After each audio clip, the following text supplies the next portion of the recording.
Hello दोस्तों। इससे पहली वीडियो में हमने पढ़ा था आपदा क्या होता है, आपदा के मुख्य रूप क्या क्या होते हैं और आपदा प्रबंधन क्या होता है। जो हमारा टॉपिक चल रहा है आपदा प्रबंधन, कम से कम उसके बारे में तो जानना चाहिए कि आप आपदा प्रबंधन होता क्या है।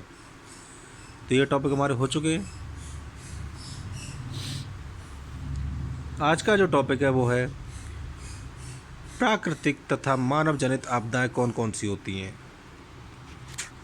तो शुरू करते हैं। तो सबसे पहले टॉपिक लिखते हैं आज का क्या है हमारा, प्राकृतिक तथा मानव जनित आपदाएं।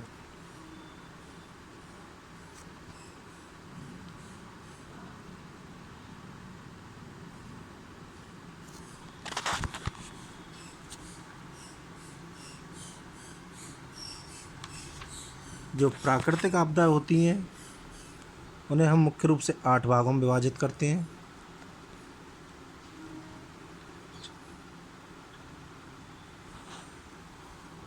आठ रूपों में विभाजित करते हैं, जिसमें सबसे पहला होता है बाढ़ें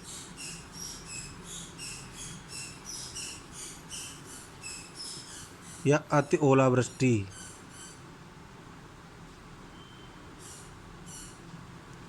या ओलावृष्टि।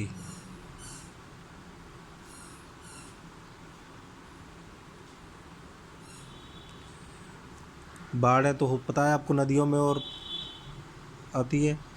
ओलावृष्टि जिसमें ओले पड़े, और अतिवृष्टि जहाँ बारिश की संभावना या बारिश अत्यधिक पड़े। दूसरा आता है सूखा या अकाल, सूखा या अकाल। तीसरा आता है भूकंप।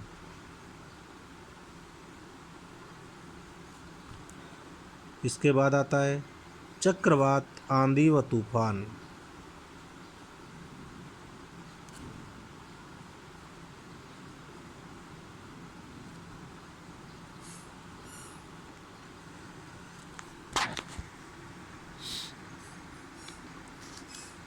इसके बाद आता है भूस्खलन।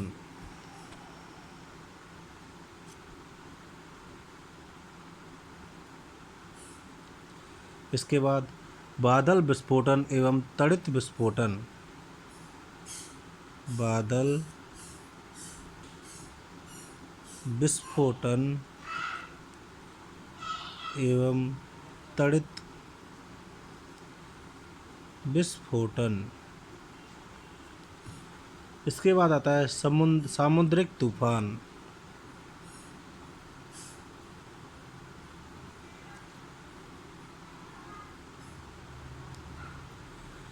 और अंतिम होता है वातावरणीय आपदाएं।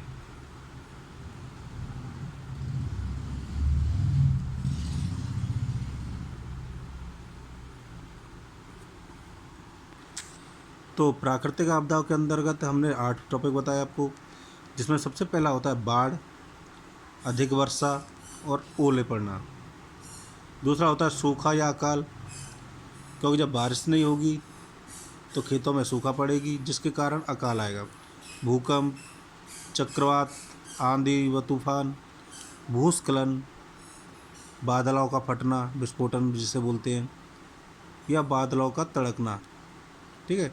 सामुद्रिक तूफान या समुद्र में जो तूफान उठते हैं। वातावरणीय आपदा होती हैं जो अपने ऋतु अनुसार वातावरण कार्य ना करे, जैसे वर्षा के दिनों में वर्षा का न होना, ये वातावरणीय आपदा है।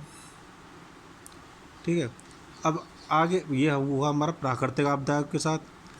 अगला है मानव जनित आपदाएं कौन सी होती हैं। मानव जनित आपदाओं से क्या मतलब है कि वे आपदाएं मनुष्य की गलतियां या मूर्खता की वजह से उत्पन्न होती हैं, वह मानव जनित आपदाएं होती हैं। मानव जनित आपदाएं क्या होता है कि वे आपदाएं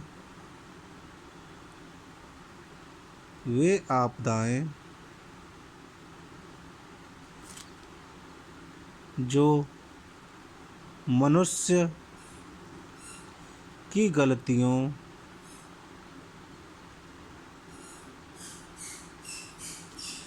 या मूर्खता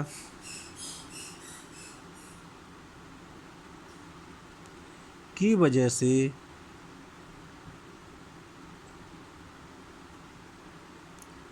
उत्पन्न होती हैं।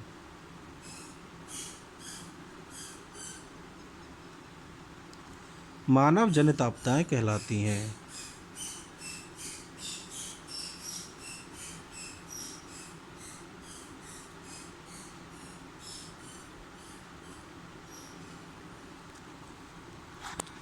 कौन सी आपदाएं? मानव जनित आपदा वे आपदाएं होती हैं जो मनुष्य की गलतियों व मूर्खता की वजह से उत्पन्न हो, वो मानव जनित आपदाएं को कहलाती हैं। इनमें मानव जनित आपदाएं मुख्य रूप से हम 3 भागों में विभाजित करते हैं। कितने में? मानव जनित आपदाओं को हम 3 भागों में विभाजित करते हैं, जिसमें पहली है आकस्मिक आपदाएं।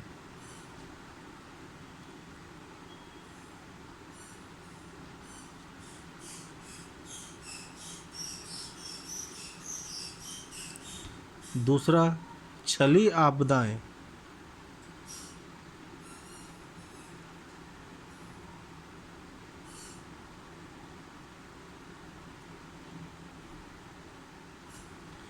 और तीसरा है संग्राम तथा गृह युद्ध जनित आपदाएं।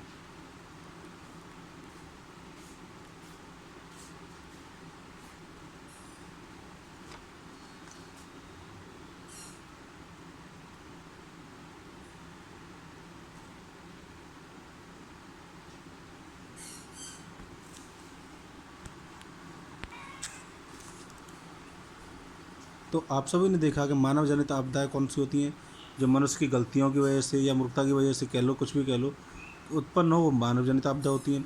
इसमें पहली होती है आकस्मिक आपदा, दूसरी होती है छली आपदाएं, तीसरी होती है संग्राम तथा गृह युद्ध से जनित आपदाएं। अब तीनों ये होती क्या क्या है इसके बारे में देखते हैं। तो सबसे पहले हेडिंग डालें आकस्मिक आपदाएं। आकस्मिक आपदा कौन सी होती है?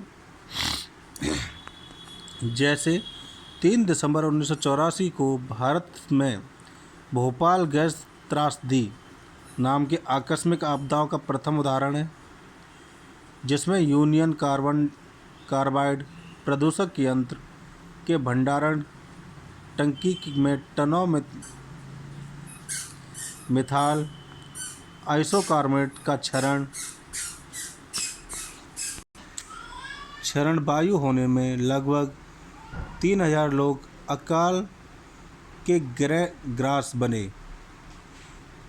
यानी कि 3 दिसंबर 1984 को जो भोपाल के अंदर गैस त्रासदी, जिसमें यूनियन कार्बाइड प्रदूषक यंत्र में से मिथाइल आइसोकार्बोनेट का क्षरण यानी लीक हुआ था, उसमें 3000 लोग काल के गाल में गए। आज भी अनेकों लोग इस गैस के कुप्रभाव में अनेक बीमारियों से ग्रसित हैं। आकस्मिक आपदा का दूसरा उदाहरण है 26 अप्रैल 1986 को सोवियत संघ के अंतर्गत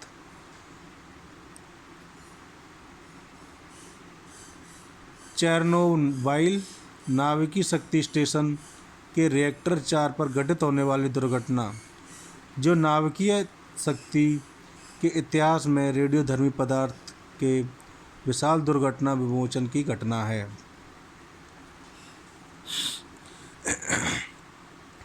दूसरा होता है छली आपदाएं। दूसरी हेडिंग छली आपदाएं कौन सी होती हैं?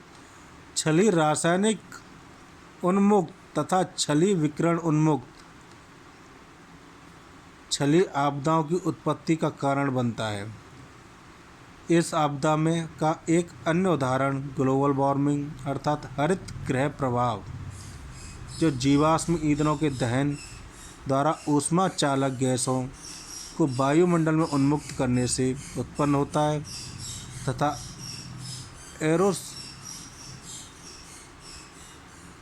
एरोसोल क्लोरोफ्लोरो हाइड्रोकार्बन इत्यादि गैस इत्यादि के प्रयोग की वजह से ओजोन परत की रिक्तता के कारण उत्पन्न होता है। तीसरा है संग्राम तथा गृह युद्ध जनित आपदा कौन सी होती हैं? इस आपदा का अधिकतम उदाहरण न्यूयॉर्क में विश्व ट्रेड सेंटर के दोहरे भवन पर होने वाला आक्रमण है, जिसमें लगभग 6000 लोग मारे गए तथा हजारों लोग घायल हुए थे। तो ये मानव जनित आपदाएं होती हैं जो 3 हिस्सों में होती हैं। आज की वीडियो हमारी इससे ही समाप्त होती है। अगले बिंदु पर मिलेंगे आपदा के प्रबंधन के साथ।